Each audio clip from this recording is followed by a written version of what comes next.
ये दिल भी बड़ा अजीब है, किसी की सूरत पर ऐसा मर मिटता है कि फिर न कुछ और देखता है न समझता है। ऐसे प्रेम को जब विवाह में बदलने की बात आती है तो क्या होता है, आइए सुनते हैं सच्ची घटना पर मेरी लिखी इस कहानी में। श्यामलाल को विरासत में आलीशान कोठी और करोड़ों का व्यापार मिला था। 2 बेटों के बाद उनके घर में बेटी ने जन्म लिया। पंडित के पास जब वो उसकी जन्मपत्री बनवाने गए तो पंडित ने कहा, साक्षात लक्ष्मी आई है, इसका ख्याल रखिएगा, जहाँ भी रहेगी खुशियाँ बिखेरेगी, इसकी इच्छाओं का सम्मान करिएगा। श्यामलाल बहुत खुश हुए, प्यार से बेटी का नाम शुभा रखा। पर उनकी अपनी सोच, समाज और कायदे कानून के बीच पंडित की ये बात बस जन्मपत्री में ही रह गई। अपना व्यापार संभालने वाले वारिस बेटों को उन्होंने MBA करने के लिए विदेश भेजा। शुभा भी तीक्ष्ण बुद्धि थी। जब उसने ग्रेजुएशन के बाद MBA के लिए विदेश जाने की इच्छा जताई तो श्यामलाल ने सफल कारोबारी की मुस्कुराहट लिए हुए कहा, बेटी 15 दिन बाद तुम्हें लड़के वाले देखने आ रहे हैं, अपना ख्याल रखो। शुभा ने दुखी होकर कहा, पर बड़े भैया मुझसे 6 साल बड़े हैं, आप पहले मेरी शादी क्यों कर रहे हैं? मुझे भी MBA करना है, मुझे अपने पैरों पर खड़ा होना है। श्यामलाल गंभीर मुद्रा में बोले, हमारे यहाँ पहले लड़कियों को विदा किया जाता है, तुम्हें जो भी करना है अब ससुराल जाकर करना। तो क्या इस बारे में आपने लड़के वालों से बात की है? श्यामलाल बोले, ये सब बातें पहले से नहीं की जाती, अरे शादी के बाद तुम उन्हें समझा लेना। शुभा ने कहा, पर अगर वो ना माने तो भी क्या, MBA तो पैसा कमाने के लिए किया जाता है, पढ़ा लिखा अकेला लड़का है, रईस खानदान है, राज करोगी तुम। मैं जो भी कर रहा हूँ तुम्हारी खुशी के लिए कर रहा हूँ। इस पढ़ाई लिखाई के चक्कर में ना एक बार लड़की की उम्र निकल जाए तो उसके लिए लड़का ढूंढना कितना मुश्किल होता है, ये मैं अच्छी तरह जानता हूँ। अपनी इच्छाओं से कहीं ज़्यादा बड़ों का सम्मान करने की परंपरा में पली बढ़ी शुभा ने फिर कोई सवाल जवाब नहीं किया। लड़के वाले देखने आए। तीखे नैन नक्श वाली शुभा साड़ी में बहुत खूबसूरत लग रही थी। लड़के वालों ने देखते ही कह दिया, हमें लड़की बहुत पसंद है। श्यामलाल ने लड़के की तरफ इशारा करते हुए कहा, सूरज, अगर तुम्हें शुभा से अकेले में कोई बात करनी हो तो तुम कर सकते हो। ये सुनते ही लड़के के माँ बाप बोले, अरे नहीं नहीं, हमारी पसंद हमारे बेटे की पसंद है। श्यामलाल हंसते हुए बोले, आज के ज़माने में इतने संस्कारी लड़के मिलते कहाँ हैं? ऐसा लग रहा था जैसे इस रिश्ते के लिए शुभा की मर्जी नहीं पूछी गई, वैसे ही लड़के की मर्जी भी नहीं पूछी गई। बड़े धूमधाम से खूब दान दहेज के साथ श्यामलाल ने बेटी को विदा किया। विदाई के समय माँ ने शुभा से कहा, जिंदगी में जो भी करना पति की सहमति से करना। ससुराल पक्ष में सभी तारीफ करते नहीं थक रहे थे, ये बड़ी खूबसूरत जोड़ी है। पर शुभा ने अभी तक सूरज से कोई बात नहीं की थी। वो उससे कुछ भी पूछती, बस सूरज हाँ या ना में जवाब देता। पता नहीं क्यों वो शुभा से कटा कटा रहता। शुभा को कुछ ठीक नहीं लग रहा था। एक दिन सुबह सुबह उसने सूरज के मोबाइल पर जसजीत नाम की किसी लड़की का फ़ोन कॉल आते देखा। सूरज को फ़ोन पकड़ाते हुए उसने पूछा, ये कौन है? सूरज ने बिना कोई जवाब दिए फ़ोन उठाया और कमरे के बाहर चला गया। बात खत्म होने के बाद जब वो वापस कमरे में आया तो शुभा ने सीधा सवाल किया, क्या मैं आपको पसंद नहीं? सूरज ने नीची निगाह करके हिचकिचाते हुए कहा, ऐसी कोई बात नहीं है, पर हाँ, मुझे कोई और पसंद थी।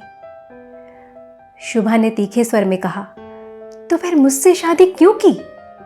जो मुझे पसंद थी वो मेरी माँ को पसंद नहीं थी, क्योंकि हम जैन हैं और वो पंजाबी। मैंने कई बार जसजीत से कहा कि वो अपने माँ बाप के साथ मेरे घर आए, मेरी माँ से बात करे, पर शायद उसके माँ बाप भी तैयार नहीं थे। मैंने अपनी माँ की बात ये सोच कर मान ली कि जब जसजीत आ ही नहीं रही है तो मैं उसे भुला दूंगा। लेकिन मैं क्या करूं? जब भी मैं तुम्हारे पास आता हूं मुझे जसजीत दिखाई देती है। मैं तुम्हारा गुनहगार हूं, मुझे माफ़ कर दो। कहकर सूरज अनमने मन से काम पर चला गया। सारा दिन शुभा सोचती रही कि अब वो क्या करे। फिर उसे कहीं ना कहीं लगा कि उसने भी तो अपनी मर्जी के खिलाफ सिर्फ अपने माँ बाप के लिए शादी कर ली। शाम को जब सूरज घर लौटा तो उसने कहा, मैं MBA करना चाहती हूँ। अब वही होगा जो हम चाहेंगे, बस अब और नहीं। मेरी आधी तैयारी पहले से है, अगले महीने एंट्रेंस एग्ज़ाम है, इस 1 महीने में मैं आधी तैयारी कर लूँगी। आपको मेरा साथ देना होगा, वरना ज़िंदगी भर आपको मुझे झेलना पड़ेगा।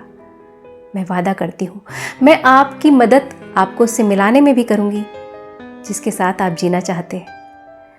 आपको मेरे जाने के बाद, मेरे MBA में एडमिशन के बाद अपने माँ बाप को सच बताना होगा।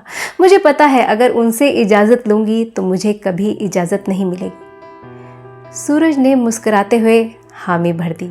शुभा का MBA में एडमिशन हो गया। उसे एयरपोर्ट छोड़कर आने के बाद जब सूरज ने अपनी माँ को सच बताया तो वो अवाक रह गई। अरे, मुझे बताया तक नहीं। तुरंत शुभा की माँ को उन्होंने फ़ोन मिलाकर पूछा, कैसे संस्कार दिए हैं आपने बेटी को, जो वो हमें बिना बताए ही MBA करने चली गई? हम MBA करवाने के लिए बहू नहीं लाए थे। शुभा की माँ ने जब इस बारे में शुभा से पूछा तो शुभा ने कहा, माँ आपने कहा था ना, जो करना पति की सहमति से करना।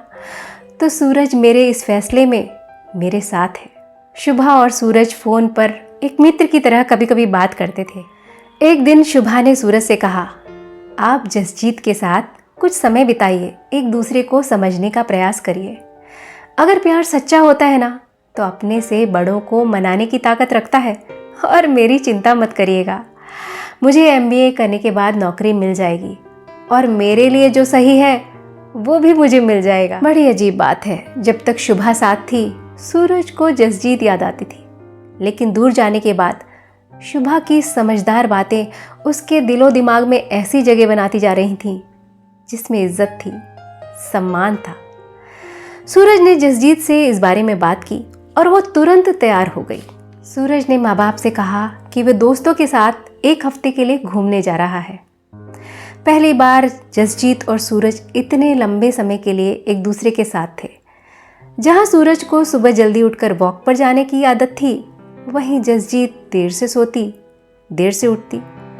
सूरज ने ब्रेकफास्ट मंगाया और जसजीत को जगाते हुए बोला, उठो जसजीत, ब्रेकफास्ट मंगाया है मैंने, पोहे और चाय, फ्रेश होकर जल्दी से आओ। जसजीत ने मुंह बनाते हुए कहा, ओह पोहे, इसमें तो बहुत ऑयल होता है, मेरा वेट गेन हो जाएगा। उसने वेटर को बुलाकर वाइट ऑमलेट ऑर्डर किया। सुनो, टॉम क्रूज की मूवी लगी है, मेरा फेवरेट एक्टर है, चलो देखने चलते हैं। सूरज को इंग्लिश मूवीज़ देखना बिल्कुल पसंद नहीं था, पर जसजीत के लिए वो चला गया। जो सुबह वेट गेन की दुहाई दे रही थी, सिनेमा हॉल में वो समोसे खा रही थी, पॉपकॉर्न के साथ कोल्ड ड्रिंक पी रही थी।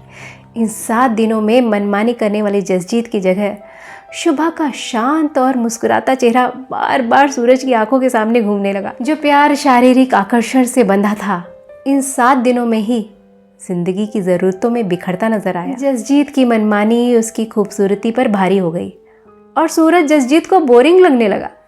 शुभा को फ़ोन करके सूरज ने सब कुछ बताते हुए कहा, मुझे माफ़ कर पाओगी, हमेशा के लिए मेरी हो पाओगी।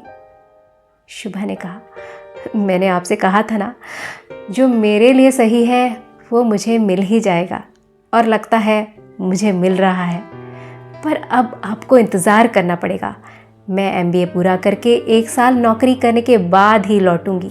यूँ तो किसी को समझने में पूरी ज़िंदगी निकल जाती है, लेकिन जो प्यार सिर्फ शारीरिक आकर्षण से बंधा होता है, जिसमें एक दूसरे के लिए सम्मान नहीं होता है, बहुत ज़्यादा मनमानी होती है, ऐसा प्यार विवाह में कभी नहीं बदल पाता, क्योंकि विवाह ज़रूरतों पर टिका होता है, एक दूसरे के लिए सम्मान पर टिका होता है।